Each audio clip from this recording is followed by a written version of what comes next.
పోతన మహాకవీంద్రునకు భాగవతం ఒక కల్పవృక్షంలా కనబడుతున్నది.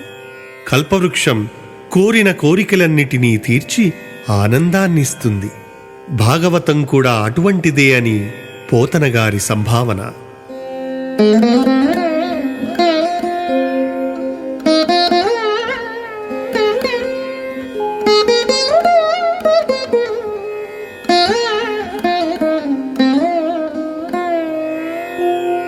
లలిత స్కంధము కృష్ణమూలము శుకాలాపాభిరామంబు మంజులతా శోభితమున్ సువర్ణ సుమన సుప్నీయమున్ సుందరోజ్వల వృత్తంబు మహాఫలంబు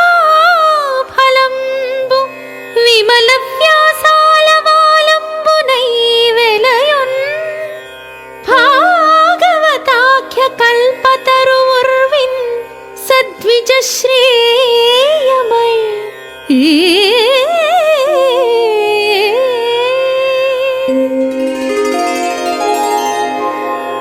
ఇదిగోనండి భాగవతమనే కల్పవృక్షం.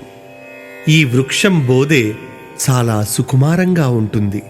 అలాగే భాగవతంలోని స్కంధాలు కూడా లలితంగా ఉంటాయి. ఆ చెట్టు మూలం సారవంతమైన నల్లరేగడి మట్టితో ఉన్నట్లుగా భాగవతం శ్రీకృష్ణుడే మూలంగా ఒప్పారుతున్నది. చిలుకలు కమ్మని నాదాలతో చెట్టును మనోహరం చేస్తాయి. ఈ భాగవతం సుఖమహర్షి ఆలాపాలతో హృదయంగమంగా అలరారుతున్నది. చెట్టు నల్లుకుని పూలతీగలు దాని సౌందర్యాన్ని ఇనుమడింపచేస్తాయి. భాగవతం మంజులత్వంతో ప్రకాశిస్తూ ఉంటుంది. కనువిందు చేసే రంగురంగుల పువ్వులతో అందరినీ ఆకర్షిస్తుంది వృక్షం. ఈ భాగవత వృక్షం మంచి అక్కరాలతో గొప్ప హృదయ సౌందర్యం కలవారికి చక్కగా తెలియవస్తుంది. అందమైన కాంతులు విరజిమ్ముతూ ఉండే పాదు ఈ చెట్టును అలంకరిస్తున్నది.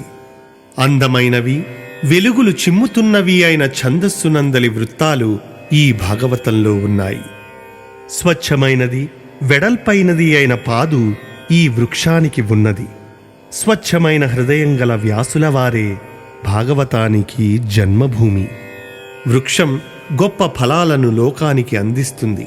ఈ భాగవతం గొప్పదైన మోక్షం అనే ఫలాన్ని ఇస్తుంది.